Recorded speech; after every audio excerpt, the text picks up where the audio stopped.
Secret tours of California's state prisons are leading to serious questions about when the federal government will hand control back to the state.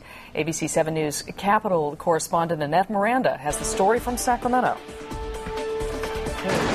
A huge blow to Governor Brown's lawsuit to terminate federal receivership of the mental health care system in California's prisons. The judge says he's tempted to throw out the case because of what he calls serious ethical violations. State lawyers apparently gave expert witnesses on their side secret tours of the prisons and then used the information from those tours to deem the mental care is now constitutional. They interviewed our mentally ill clients without our knowledge about the case, and then they used the evidence that they gathered when we weren't present and didn't give them permission to interview our clients against these clients. The California Department of Corrections and Rehabilitation denies anything was secret.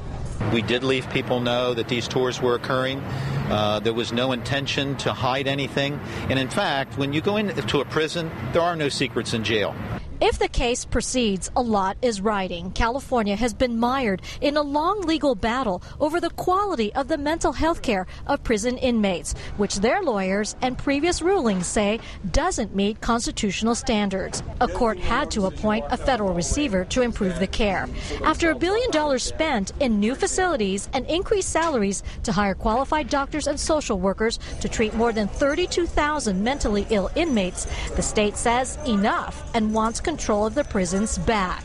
I think the staff are doing an excellent job dealing with the mentally ill inmates that we have. And again, I mean, the care that we're providing is constitutional.